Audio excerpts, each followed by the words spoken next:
Fall camp is here, and there is one thing that we absolutely know. Kansas State is going to be really dang good in 2025.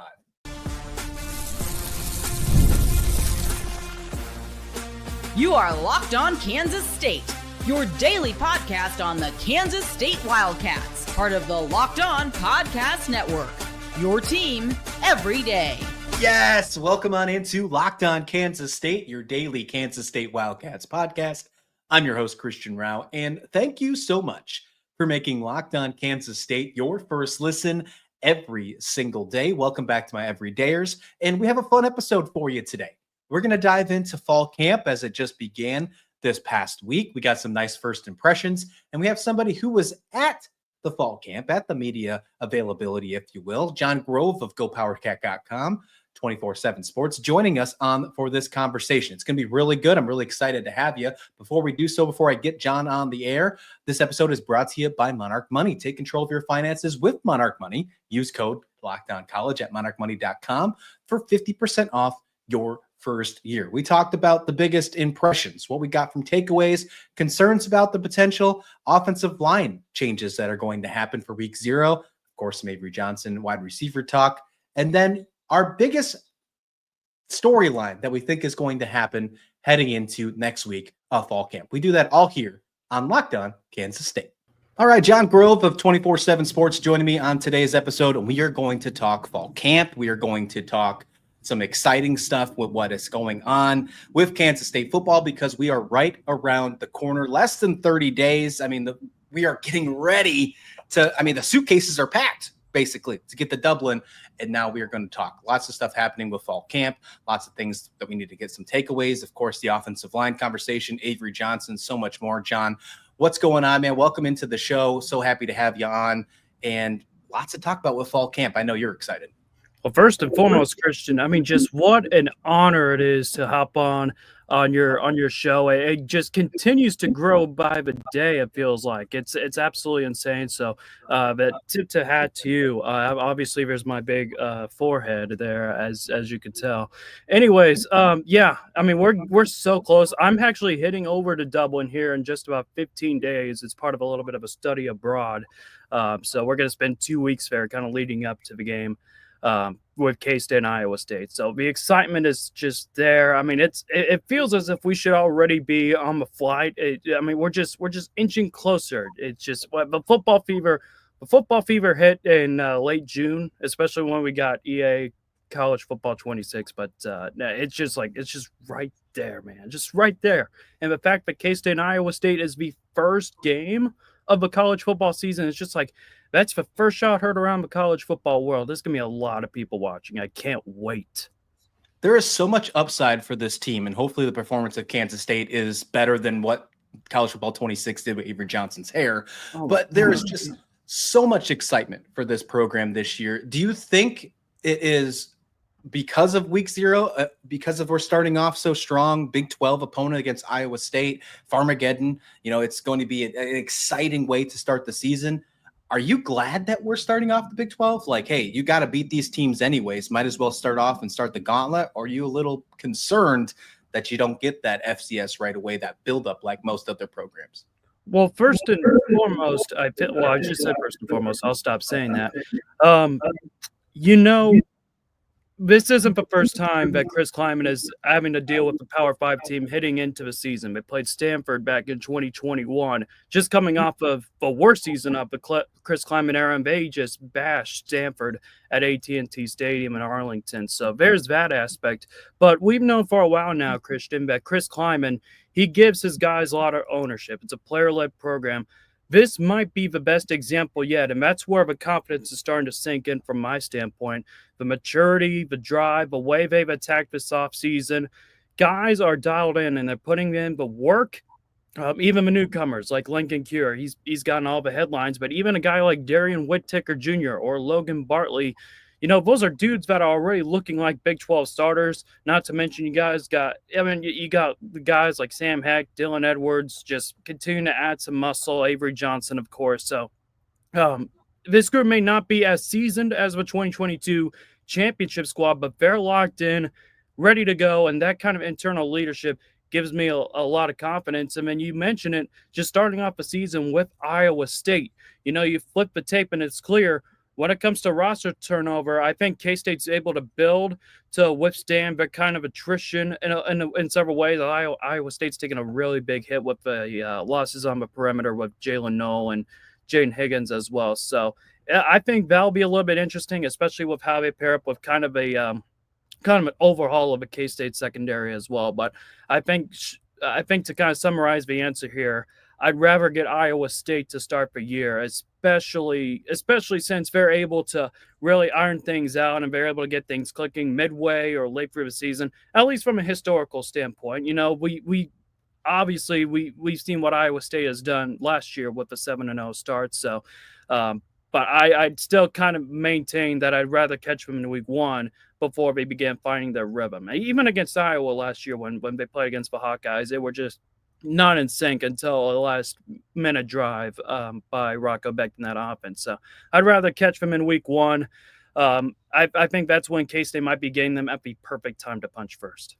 That's a good point. That's a really good point to put it in that perspective. And of course, talking about those wide receivers, not having Higgins, not having Noel, that's a big thing that I keep bringing up. 167 receptions they have to replace on that offense just from those two wide receivers alone. That's huge. That's absolutely that's going to be a really tough thing to do, let alone on the flip side with Kansas State, you bring back your top wide receiver and Jace Brown, and you bring back you bring in some interesting transfer portal pieces that bring size, something we haven't seen in quite some time, if really ever, to Kansas State. Before I get your thoughts on, the actual fall takeaways, I know you were at the media availability. What would you say about the transfer portal? This is the first time I've had you on the show. So what's your thoughts on the transfer portal additions for Kansas State this year? Ooh, that's a good question. What stood out, and we'll get to more fall camp observations, but what stood out was how K-State handled the roster cuts at first with a 105 player limit there. They trimmed the roster. They backtracked and then said guys didn't have to leave, which ended up putting some players in a tough spot. So I'm not sure what the official count was, but it looked noticeably thinner at the fall camp. A running back group, for an example, had only 5 bodies, and from what I could tell, all of them are on scholarship. So that caught my eye at first. You had also several other position groups that didn't look as deep either. The offensive line had maybe 13 guys suited up. That's not even counting Fitzpatrick, which we'll get to here in a little bit. So I think from a transfer portal standpoint as well, it'll be very interesting to see how K-State is able to, especially on the secondary where you're losing some NFL talent like Marquis Sigal and Jacob Parrish as well. So let me put it this way. I would have to say that, dang, this is a lot more. Doing it live is a whole different beast. But there's a whole different level when it comes to the transfer portal this year. It feels like you got guys that have proven that they've shown the talent there. Whether it's Jaron Tibbs at Purdue, he's already put up some very impressive numbers, and especially towards late of the season, we'll see how he's able to handle a little bit more of a better system. Maybe there's some rejuvenation under Jaron Bradley, who also had some ties with Matt Wells back in the day with Texas Tech. And then you look at the secondary again with Jaden Rauh out of Oklahoma and Marion Fortenberry as well. So you got several other guys here that are just ready to kind of prove that they're worthy of kind of placing not just only on a Power 5 structure, but just kind of a championship contender as some sorts as well. It's kind of a prove a year from those kids' perspectives as well. Sorry, I kind of rambled there for a second. No worries. I love rambling. We got lots to talk about on this show, and I like hearing different perspectives for sure. So bring all that rambling you possibly can. I love that fact about the potential of saying it's a prove it year, not maybe just for those kids, but I think for Kansas State in general, trying to get back to the Big 12 championship for the first time since 2022. And there's a lot to prove on this team. And I'm going to add a little bit more to that transfer portal conversation. I think having retention, not just the players coming in, but the players that they kept, is super important as well. Lots of things to be excited about with Kansas State, and I am excited to hear your thoughts on what you got from your first takeaways from fall camp. Some of the concerns possibly with the offensive line, what you saw from Avery Johnson, the wide receivers, the running backs, and that secondary trying to replace NFL talent. Let's talk about that and so much more next right here on Locked On Kansas State.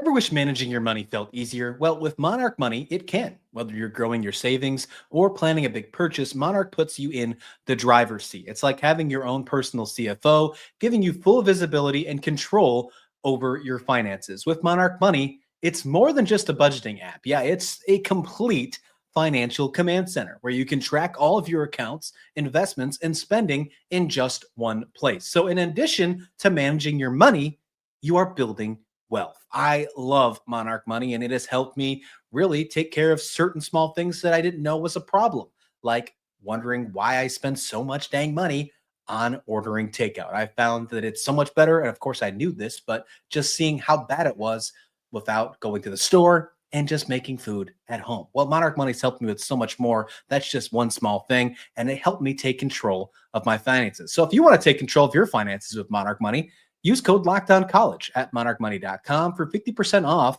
your first year. That's monarchmoney.com, code LOCKEDONCollege for half off your first year. And welcome back into Locked On Kansas State, your daily Kansas State Wildcats podcast. I'm your host, Christian Rauh. Joining me from GoPowerCat.com, 24/7 Sports, Jon Grove. Really appreciate having you on the show today. And we're going to talk your first takeaways from fall camp. There's a lot of really exciting stuff. And before, if you haven't already, hit that subscribe button. We got so much stuff coming for you. Wildcat coverage every single day. And while you're there, check out GoPowerCat.com. Their YouTube channel is absolutely insane as well, bringing you great coverage. If you're make it your second listen for today, please, if you want to get some more Wildcat coverage. But Jon, there's a lot of stuff that I want to get to with this fall camp. Obviously, fall camp starting. We are starting a little earlier because of week 0, of course. I know Chris Kleiman at Media Day made a joke about it, saying his vacation was cut a week short. I know he's happy to be back. Don't get wrong. He's a football guy. He's ready to go. He makes those jokes, but he's ready to talk football and get ready for football. I want to talk football with you. What was your instant takeaways, your first takeaways from the media availability from fall camp? What really stood out to you right away as we are getting ready to prepare for Dublin? I'd have to say my first impression walking into fall camp, this was also the first time I attended one of these as well, but not only just the coaching staff, but the SIDs, they might be the best in the Big 12 when it comes to kind of running a tight huddle and keeping secrets to themselves and not showing too much to the media as well. They weren't about to dial up much, whether it was a scheme, the personnel packages, depth battles, maybe just maybe a few wrinkles in the playbook. Instead, they just kept everything buttoned up. Not only just buttoned up, but they just kept mixing some things around. Full disclosure as well. Again, it was the first time I attended one of these fall camps. And Ryan Gilbert, the managing editor at GoPowerCat, told me that it could last up to 3 hours. And it just got me so excited. Maybe we could get some stuff without putting it out there. But it was only 4 short sessions, 5 minutes each. I feel as if I've been bamboozled and hoodwinked as well. It's golly. Who's to blame, you think, for that? I don't know. It's probably a combination of us. That's a story for another day.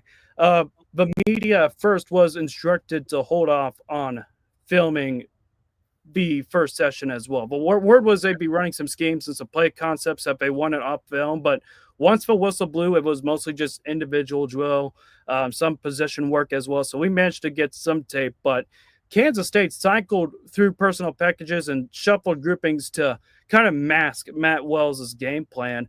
And one key aspect I'd look at is the wide receiver position. It was interesting. They definitely had some things scrambled, probably by design. You had the likes of Jaron Bradley, Jaron Tibbs got plenty of work. What stood out, too, was that Sterling Lockett. He was running with what appeared to be kind of with the first-string unit as well. That caught me a little bit off guard, given some buzz around alongside of the rest of the receivers. But interestingly enough, and when we talked about this ad nauseum on GoPowerCat, but Jace Brown, who we'd expect to be firmly in the 2 deep, and I still think that'll apply on August 23rd. He was running the third string reps, and maybe that's not a true reflection of his depth chart spot. But I'm sure Jace knows that as well. But it feels like more of a deliberate rotation to kind of mix up packages, evaluate the chemistry. I think that's more likely than being a sign of demotion. So I wouldn't read in too much of it, but it's more of scheme testing rather than depth chart movement.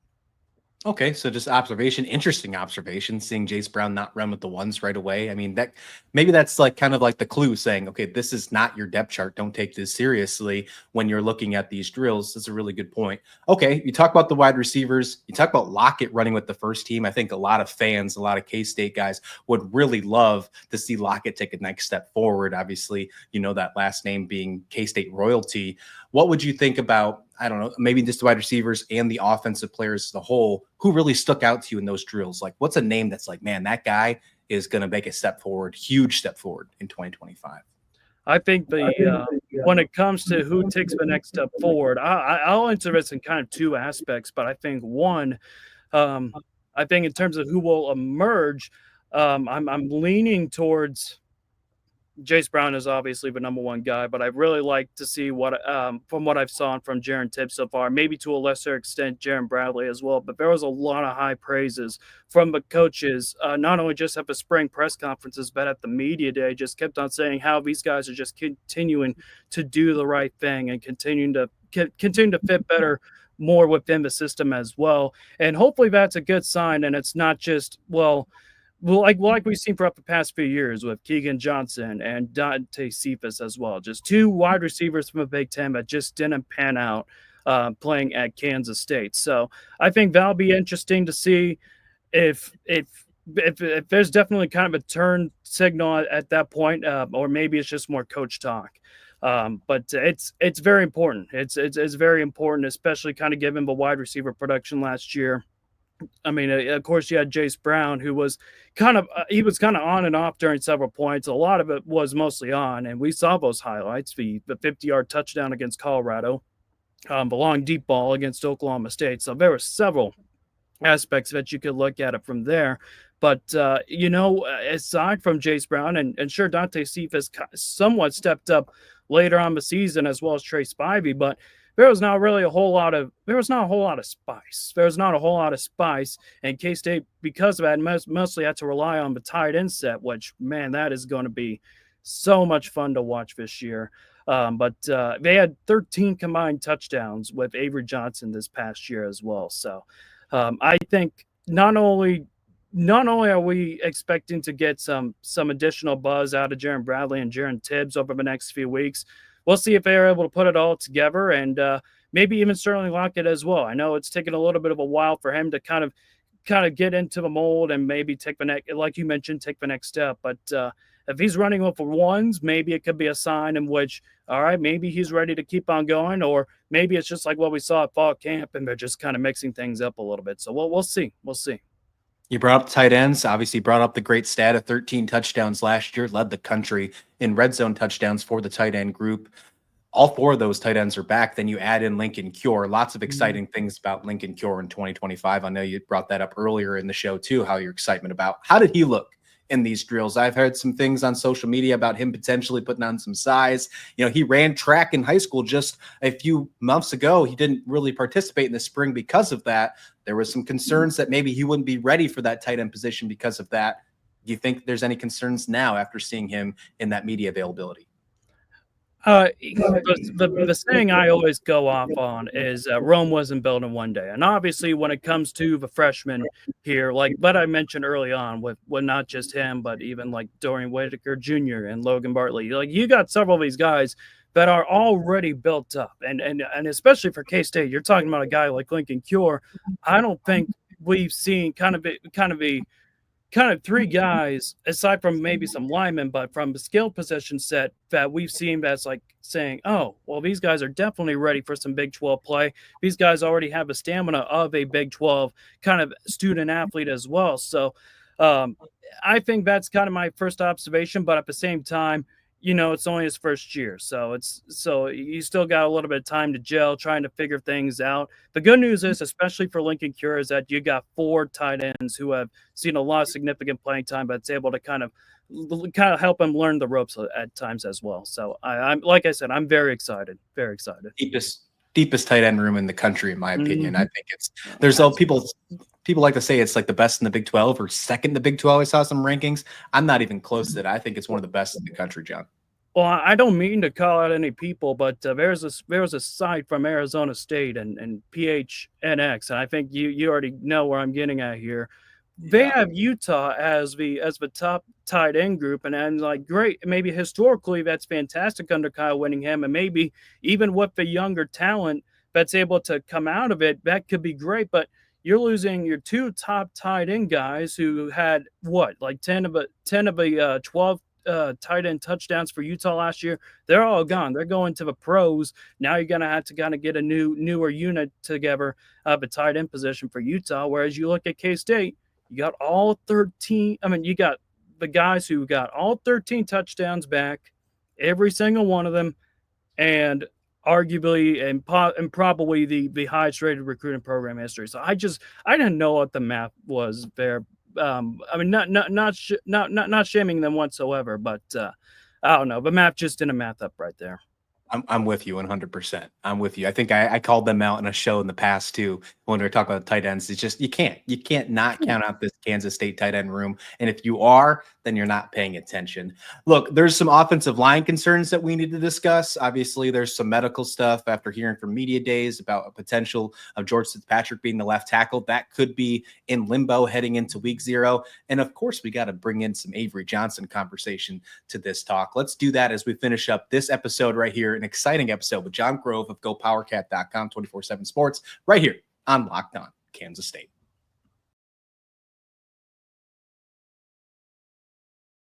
Fall camp is underway, and there's some exciting stuff to talk about. I got Jon Grove here of 24/7 Sports, GoPowerCat.com, to join me in on this conversation. We talked about some of the offensive drills. He saw media availability already. Haven't even got to Avery Johnson talk yet. Let's save that for just a little longer because there's some concerns that I think we need to address. And we've kind of talked about it on past shows just a little bit. But George Fitzpatrick, obviously it's came up that there is some sort of medical issue that appeared at practice just a few days ago. We don't really know too much. We don't want to speculate. There was a statement that came out from Kansas State saying that he is recovering, still working on recovery. But at media days, Chris Kleiman said that he grew up to be the starting left tackle on the depth chart. And this obviously happened before the medical incident occurred. Now we are starting fall camp with this lingering question, John, of who will be the new left tackle if George Fitzpatrick, the transfer portal addition coming over from the national champion Ohio State Buckeyes, is not ready to go. And obviously there's some great additions that came over from the offensive line this year, as well as some mainstays as well. Who are you potentially seeing as that new left tackle if that needs to happen? Maybe you saw something in these drills initially from fall camp. What are you seeing, and what maybe are you speculating yourself for this offensive line in week 0? Yeah, I think touching on George Fitzpatrick a little bit first, it was just kind of another storyline that's layered into what's already somewhat of a major rebuild in the trenches. We've heard it could be something heat related, though that's not confirmed. But even if that's the case, it doesn't mean it's something to brush off either. Heat exhaustion, heat stroke, and really sideline a guy, and in some cases can cause a lot of lasting damage. I, for one, I've dealt with overheating before playing several high school sports. It wasn't never anything that knocked me out physically, but it definitely capped my ceiling. And for an offensive lineman, in the state of Kansas during August, Christian, I don't know if you guys have the humidity like we do here in Kansas, up in Washington, but it's very brutal. Especially when you're expected to bring in every snap, anchor down, and stay mentally locked in for the long drives and the hot practices. That can certainly the lingering doubt can certainly be a big deal and anticipated as well. As far as how the offensive line is shaping up, and specifically left tackle, I believe John Pastore. It looks like he's climbing on the depth chart a little bit, and as of now, he's running with the ones based on what we've seen with fall camp. And during pre-practice stretches, the offensive line, it kind of usually lines up in a way that loosely reflects on the depth chart, which is 4 lines across. So it's not a perfect 5-man unit, but John Pastore, he was lined up with the 3 established starters, and Taylor Portier, Sam Hecht at center, Andrew Langang there as well. When they transitioned to the position drills, we didn't get a true look at the full 5-man set, so it was difficult to kind of pinpoint the exact configuration. That said, aside from Fitzpatrick, the rest of the group appeared to be present, and active as well, noticeably bigger as well, Christian, and more experienced on paper. But it's also a newer unit that hasn't played together, and building chemistry takes time. Last season's group struggled with the consistency in the second half of games, and it wasn't that Connor Riley, the former offensive coordinator now at the Cowboys. It's not as if he didn't make the right play calling adjustments. The issue was that the players just couldn't block in space. And that's an area that has to improve this season under Brian LePeck, who's now transitioning from tight ends coach to offensive lines coach. Another thing to also consider here, Christian, is that the shift in the backfield as well, with the quicker and smaller back like Dylan Edwards stepping in for more of a physical power back in DJ Gittens, the line may be asked to do some more with the space blocking. And I guarantee you that transition won't happen overnight either. That's a really good point. That's actually a really good point. We've talked about this in the past about how do you replace DJ Giddens, make the Moneyball reference. You might have to do it in the aggregate with guys like Dylan Edwards and Joe Jackson, but the speed is going to be something you're really going to have to wonder about and potentially worry about as well if the offensive line can keep up. We kind of got a little bit of taste of it in the Rauh Bowl, but not all those players, of course, were there for that game, brought in some good transfer additions. Okay, we talked about mostly of the offense here. It sounds like this is going to be more of an offensive styled episode, which is fine. That just means I got to bring you on another time in the near future, Jon, which I hope you're okay with. But let's talk about Avery Johnson. Of course, look at all these weapons that he now has. And we've talked about the wide receivers of Cephas and Keegan Johnson last year. It didn't pan out. Now you bring in some size with some of these wide receivers. Hopefully that stigma, that narrative of transfer wide receivers can finally work in 2025. Then you have all these extra exciting weapons in Dylan Edwards and Joe Jackson. And of course, the dual speed of Avery Johnson, who hits the 23-mile-an-hour club and puts on some size this year. Hopefully he can stay healthy, because I'm still going on record that he was not the same after that Colorado game. And of course, this offensive line and his tight end room. How can we forget the tight end room?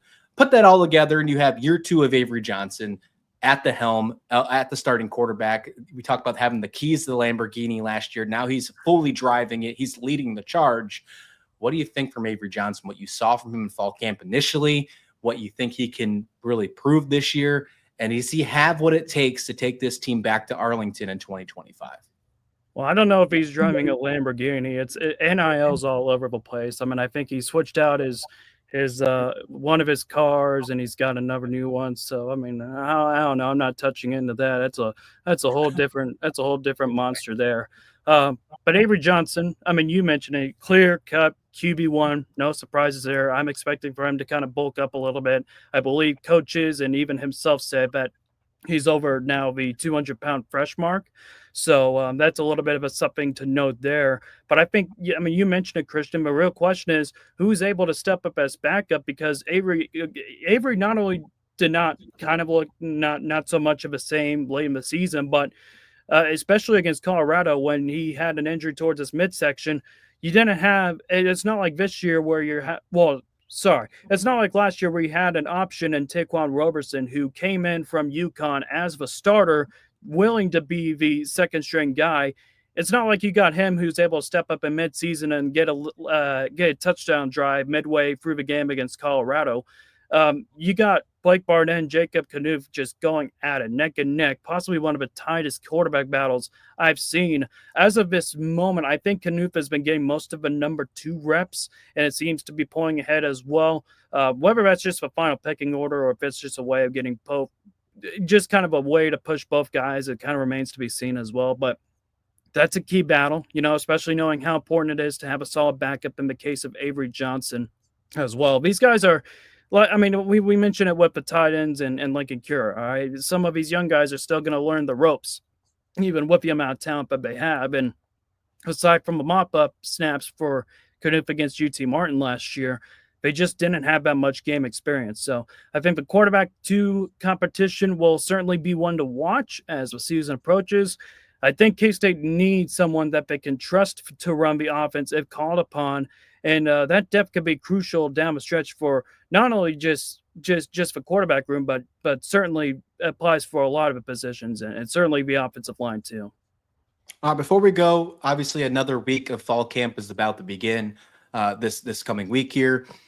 Anything that you specifically have your eye on for the upcoming week? Something that you are like, okay, have to make sure I'm paying attention to this position battle, and maybe something that we should also be focusing on this show and across Kansas State Nation?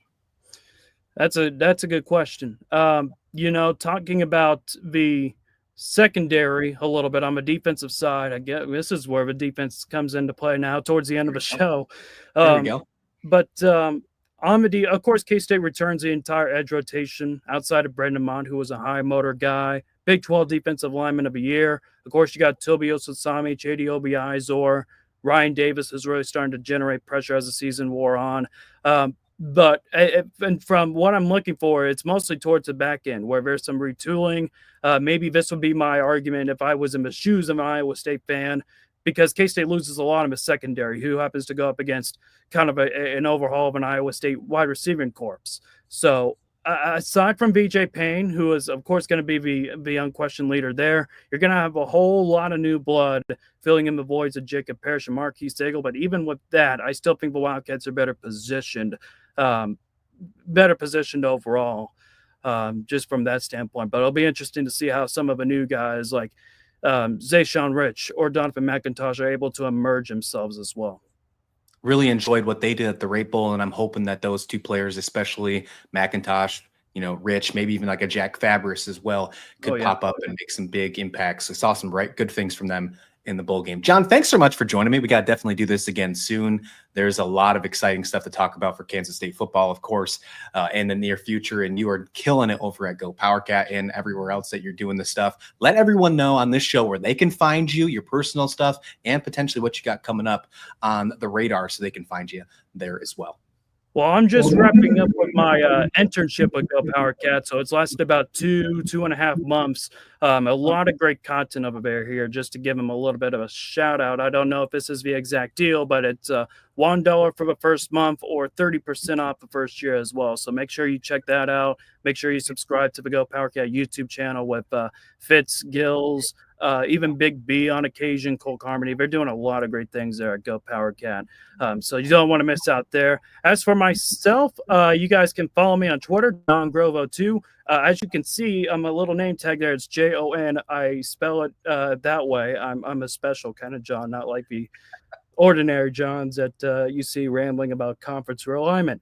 But there you go. There's that. And I'm also starting a little bit of a YouTube page, and all you have to do is just type in Jon Grove, and I'll have some content there. And man, I got a lot of stuff to fill in here. But I'd also host a radio show every Monday night this upcoming fall called The Cat Attack. Will go live every Monday night at 6. It'll be listened to on the student radio station at Wildcat 91.9.